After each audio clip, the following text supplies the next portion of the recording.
I'm looking for you now. Hold on now. Y'all know my phone is a little crazy because you know what I'm saying? I was playing around the pool with Offset and whatnot, and this man. Oh, no, not this person. I found him.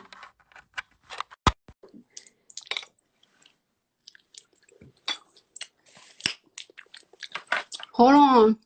I'm waiting for Uncle Bernie! People, we got Uncle Bernie in my life. Uncle Bernie, how you doing? I'm good, Cardi. I want you to take a look at my nails. How they looking? They're looking very quarantined. I could tell you've been on quarantine for a while now with your nails, but you know what? It's okay, Uncle Bernie. Okay. So, How you been? Bernie, I don't know. You know what I'm saying? I don't know if anybody told you, but the last time I got on live, I had a fit because I was so hurt and upset that you dropped out of the race and everything. And I was upset because, you know, I be looking on Twitter and I be looking on my Instagram, and I know that there's so much people, like the youth, supports you so much. I know they support you so much. So, when I see that you know, dropped out of the race and everything, I kind of know why, because it's so expensive. It's very expensive to run a campaign. And when things are not going, you know, the way that you want it to go, it's just like, hey, let me just drop it right now before we spend money on other things. And I was really upset because I keep telling the youth and I keep telling my people and my supporters, like, it's like, you guys really have to go and vote. And now we are you know, now we're stuck between 45. We won't name them over here. You know what I'm saying? We ain't gonna name them over here. So now we have 45 and Joe Biden. And you know me, since I've been so on you and so focused on you, I haven't really done my research well on Joe Biden. I kind of do, but not as much. And you know, I'm just gonna go with Joe Biden because I cannot see the next step of America being ran by number 45. Like, I think, and I don't know, you tell me, I think we are going to enter like a recession. I really think that, you know what I'm saying? So many people are unemployed right now. And I feel like those people that are unemployed, not everybody's gonna get their job back when America opens back up. First of all, Bernie, let me tell you, when do you think America is going to open back up? When do you think that that's going to happen? Because there has been talks about America opening back up, number 45, and some governors there keep going back and forth. But the thing is that people are still dying and catching coronavirus. And as much as I want to go outside, because I want to be outside for the summertime, you know, I want to be outside, you know what I'm saying? But I just don't feel like it's safe to go outside. So when do you think? Do you got some friends in there that kind of know a little shine? Do you want to share to the world? Nobody knows exactly, and it will probably be at different times in different places in the country, and it will not be all at once. Nobody is going to turn on a switch and America returns to where it was. Right. One of the things that we're looking at, Cardi, is the kind of testing which will enable people to know, first of all, whether they have the virus or not. And if they have the virus, clearly they should not be going out and spreading the virus. Second of all, if they have antibodies, which will make them immune, perhaps, to somebody else giving them the virus. So we got a lot of work to do on that. Yeah. What you said a moment ago, what has to be said over and over again, a lot of people are hurting tonight. You know, a lot of people have lost their jobs. They're worried about how they're going to get food for their family, how they're going to pay their rent, pay their mortgages. And in Congress, some of us are trying to deal with those issues as well. Yeah. And like the jumps of deaths is crazy right now. Like right now, America really have the most deaths on coronavirus patients, victims. Like I think it's now 25,000 and it's more than that. 30,000 now. Yeah, we surpassed Italy. Yeah. Which is so crazy to me. And what I'm seeing, ways that they are preventing, I don't think that this will happen in America because America, us I love my privacy, but in Wuhan, ways that they are preventing people from spreading the virus is like they're controlling where are people going. Like every single time that people go out, get out of their apartments, they have to, like, I don't know, do a certain type of scanning. Every time they pay for something, they do a certain type of scanning. So when somebody goes to the hospital with the coronavirus, they can detect where you got the virus, and they can advise you that you've been around a person that has the coronavirus. And that's what they're doing in Wuhan to prevent the virus. But I don't think that as much as I would like the coronavirus to start spreading, it's just, I don't know, that's just too much information on the people. And well, the balance here, and it's a tough one. Yeah. We have to stop the spread of the disease. Yes. And, you know, if somebody is in a room with a whole lot of other people, a whole lot of people can get sick, and some of them can die, and that we have to stop. On the other hand, you have a legitimate concern. We don't want to be having all kinds of information and, you know, on everybody in America. That's a violation of civil liberties. So how you get that balance is what we're kind of working on. But the main thing right now is to stop the spread of the disease. The other thing is to make sure that if somebody is in the hospital, they get the care that they need, that the doctors and the nurses have the protective equipment that they need. You know, we're losing doctors and nurses who are becoming sick, sometimes dying because they don't have the kind of masks and other equipment they need to protect themselves. Right. And, you know, and it really makes me sad because there are like some patients, like I know somebody that have somebody in the hospital, like everything is going to be all right. Like not everybody trusts doctors, not everybody trusts hospitals. Like you always want like somebody looking over. And it's really sad that some people, like their last moments, they cannot even spend it with their families, which is something that is really sad. It's really heartbreaking. Hi, husband. Oh, that's my husband. He's so burning, my husband. Sorry. And that's the type of things that, you know, it makes me sad. But right now, even though we are going through this coronavirus crisis, you know, people are still running. And I heard that you are endorsing now Joe Biden. And, you know, we're really now in the matrix. It's either Joe Biden or Trump. And one thing is, you know, a lot of people like the youth, they don't really rock with Joe Biden because he's conservative. But the thing is that, like, you know, I think Obama, right? I think Obama did like a smart move where he picked Joe Biden as his vice president, because that's how he got the conservative vote. And just because there's so many people that are liberal like me and are a little bit more open with things, a lot of these states are not. So I think that that's why, you know, Obama had Biden as vice president, and now he's endorsing him, and we're very excited to see that. I'm very excited, and I'm excited too that you're endorsing Joe Biden. And I will want you to tell my platform, why are you endorsing him? Like, why should we vote for him? Well, and a couple how of can reasons, we spread for us to vote for Joe Biden? Okay. First point is that when I announced that I was running for president, and there were like 18 people running, you know, what I said is, if I don't win, and I tried hard to win, I will endorse the Democrat who wins, because Donald Trump is, to my mind, the most dangerous president in the modern history of America. This is a guy who lies all the time. He doesn't believe in science.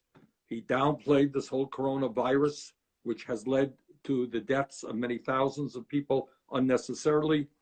He doesn't believe in the Constitution. He thinks he's above the law. So this is a bad news guy that has got to be defeated. And I will do everything that I can to defeat him. What I am also trying to do right now, Cardi, is to work with Joe to see that he becomes a more progressive candidate.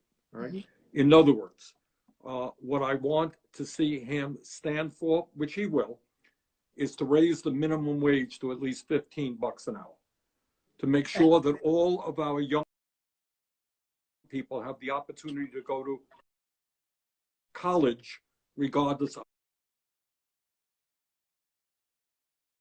their income, all right, to cancel student debt for a lot of people. I would go further in all of these areas than he goes, but he is moving in the right direction.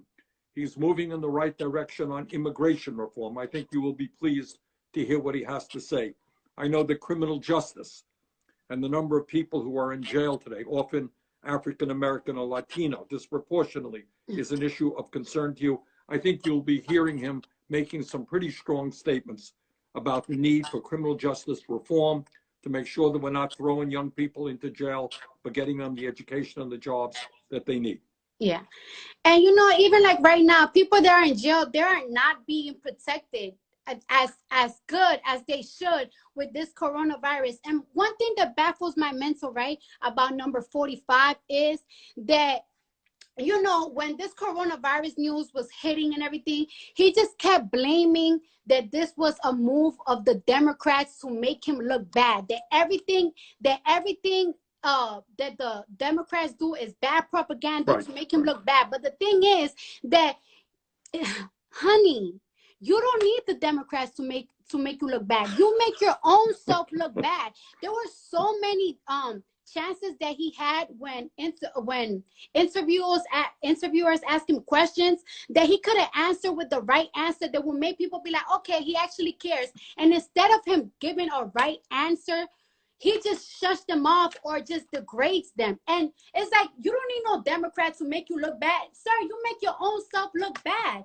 You well, Cardi, he's doing that. Views on Twitter when he's doing that right now. Responsibility. We are in this point because of him. He could have been avoided this in January. You know, a lot of people, I have a lot of love for the Chinese people, but a lot of people, when coronavirus was becoming trendy in America, it was like around early January, and a lot of people felt like it would have been racist or prejudice to close the borders from China to America. And I just feel like, how come it wasn't prejudice when America closed the borders in West Africa when the Ebola virus was around, and the Ebola virus never even got here?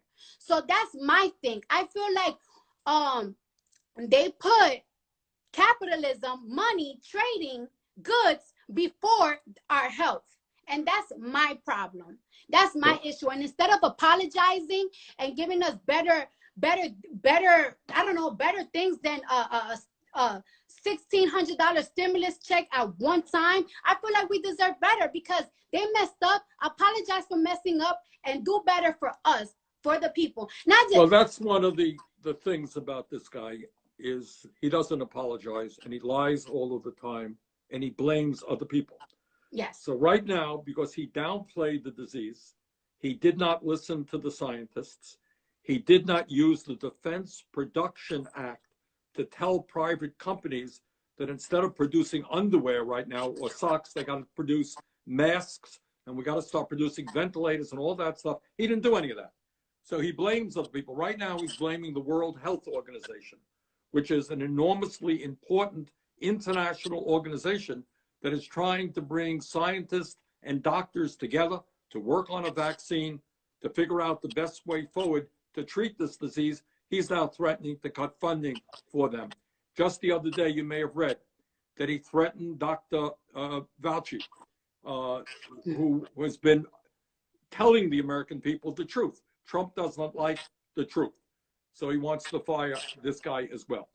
So, you know, what we're trying to do now in Congress is go around Trump, make sure that our doctors and nurses have the equipment, use the kind of testing kits that we need so anybody in America can get the kind of tests they need when they need it. We're trying to make sure that every hospital in America has the ventilators and the other equipment that they need. And we have to move very aggressively in all of those areas. Right. Woo!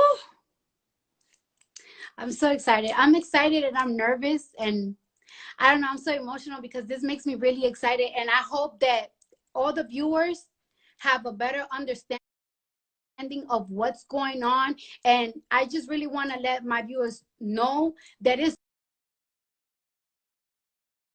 and want to keep getting lied to, because we are in for a ride. After everything goes back to normal again, I want to let people know that things are not going to be back normal again. Like, this has impacted the economy and the back to normal again. There's countries that are affected by the coronavirus.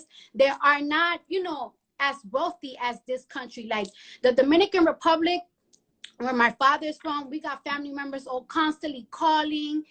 It's terrible. All right, Cardi, let me just tell you one of the things that we're trying to do. I'm sorry, Okay, that's number my one, mama calling. trying to make sure. That's my mom calling. Okay, say hello to your mom for me.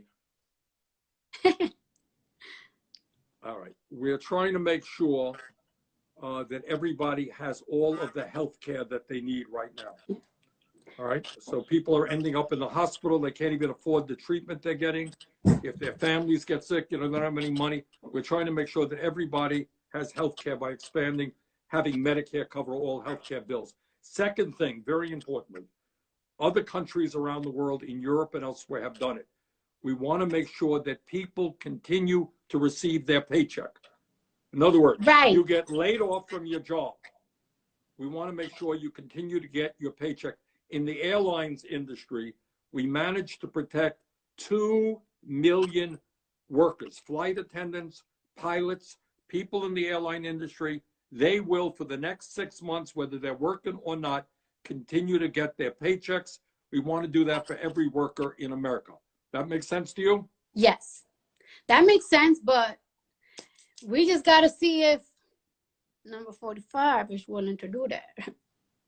Well, we're going to make him an offer he can't refuse. We're going to put a lot of pressure, and I hope your viewers work with me and others in Congress in demanding that Congress stand up for workers, because a lot of people are hurting today. They're worried about getting evicted from their apartments.